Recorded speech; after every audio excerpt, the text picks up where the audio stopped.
Haleluya. Selamat pagi Bapak Ibu Saudara yang dikasihi oleh Tuhan.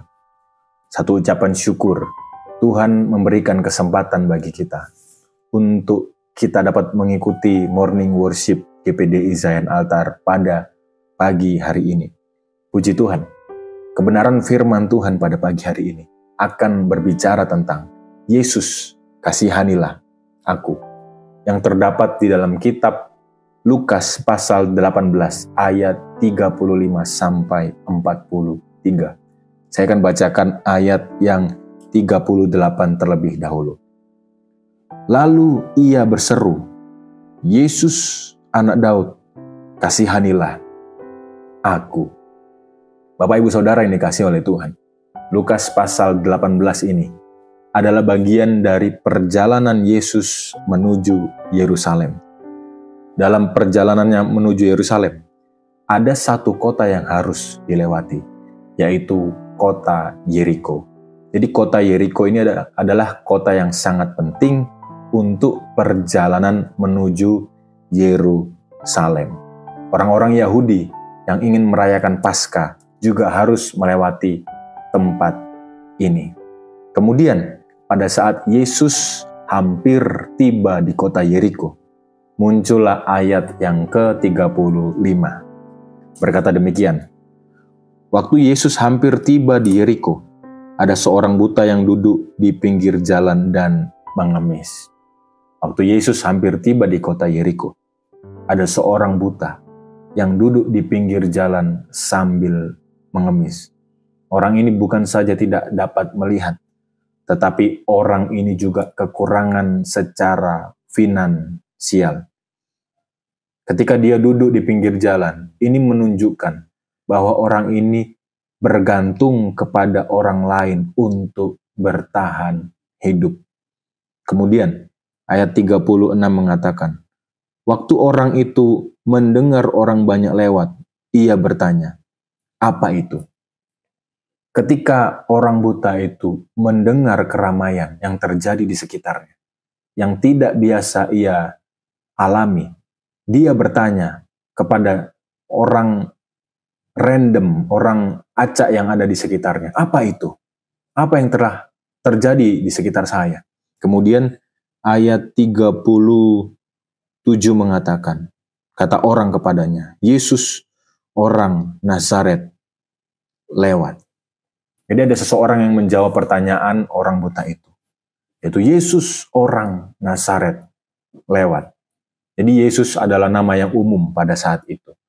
Sehingga nama tempat tinggal Yesus harus disebutkan. Yesus orang Nazaret lewat.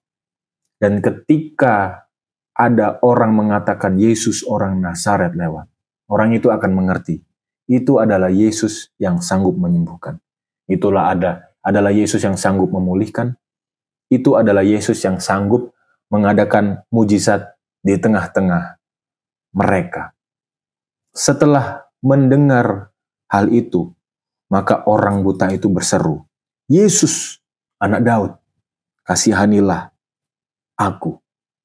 Orang buta itu sudah mendengar berita tentang Yesus, sehingga ia berseru hal ini. Orang buta itu bukan saja mendengar, tetapi orang buta itu percaya bahwa Yesus adalah Allah yang berkuasa. Demikian dengan kita harus belajar dari orang buta ini, yaitu bukan saja mendengar firman Tuhan, mendengar berita tentang Yesus, tetapi kita harus beriman bahwa Yesus adalah pribadi yang berkuasa. Orang buta itu berseru. Ketika orang buta itu berseru, kemudian ayat 39 muncul, maka mereka yang berjalan di depannya menegur dia supaya ia diam. Lalu semakin keras ia berseru, anak Daud, kasihanilah aku. Ketika dia mau meminta pertolongan, orang-orang di sekitarnya tidak ada yang menolong, tidak ada yang membantu, bahkan menyuruh orang buta ini diam. Tetapi orang buta ini tidak putus asa. Dia tetap berseru kepada Tuhan, Yesus, anak Daud, kasihanilah aku. Semakin keras ia berseru. Ini menjadi pelajaran bagi kita.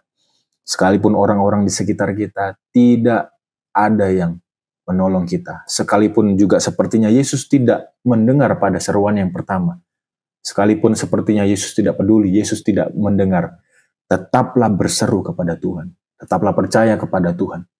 Dan kita akan melihat di ayat selanjutnya, Tuhan bekerja melalui kehidupannya. Kemudian ayat 40 mengatakan, lalu Yesus berhenti dan menyuruh membawa orang itu kepadanya. Dan ketika ia telah berada di dekatnya, Yesus bertanya kepadanya.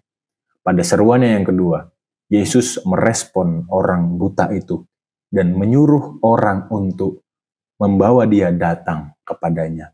Dan pada saat datang kepadanya, Yesus bertanya kepada orang ini. Ayat 41, apa yang kau kehendaki supaya aku perbuat bagimu? Yesus menawarkan bantuan kepadanya. Apa yang kau kehendaki supaya aku perbuat bagimu? Lalu orang ini mengatakan, Tuhan, supaya aku dapat melihat. Lalu kata Yesus kepadanya, melihatlah engkau, imanmu telah menyelamatkan engkau. Dan seketika itu juga melihatlah ia, lalu mengikuti dia, sambil memuliakan Allah. Seluruh rakyat melihat hal itu dan memuji-muji Allah. Ketika kita mau berseru kepada Tuhan, ketika kita tetap tekun, tetap gigih untuk berseru dan memohon kepada Tuhan, meminta pertolongan kepada Tuhan, percayalah, Dia Allah yang akan menolong kita. Jangan putus asa. Sekalipun orang sekitar tidak menolong kita, sekalipun sepertinya Tuhan tidak peduli kepada kita, tidak menjawab doa kita, tetap berseru, tetap percaya, maka Dia Allah yang akan menolong kita. Imanmu menyelamatkan engkau. Demikian firman Tuhan pada saat ini. Tuhan Yesus memberkati. Mari kita berdoa. Bapa kami dalam kerajaan surga, sungguh kami mengucap syukur atas kebaikan-Mu dalam hidup kami. Kami bersyukur kami telah menikmati hari yang indah, kami telah memuji memuliakan nama-Mu, telah merasakan hadirat-Mu nyata di tengah-tengah kami, Tuhan. Kami telah merasakan kebaikan-Mu yang sungguh nyata dalam kehidupan kami, dan kami telah mendengarkan firman-Mu, Tuhan. Kami tidak akan putus asa, kami akan tetap berseru percaya kepada-Mu, dan kami percaya Engkau Allah yang akan menjawab setiap pergumulan permasalahan persoalan kami. Terima kasih Tuhan, diserahkan seluruh kehidupan kami ke dalam tangan-Mu, sepanjang hari kami ke dalam tangan-Mu. Hanya di dalam nama Tuhan Yesus Kristus, sudah berdoa dan mengucap syukur. Haleluya. Amin. Selamat pagi, selamat beraktivitas. Tuhan Yesus memberkati. Haleluya.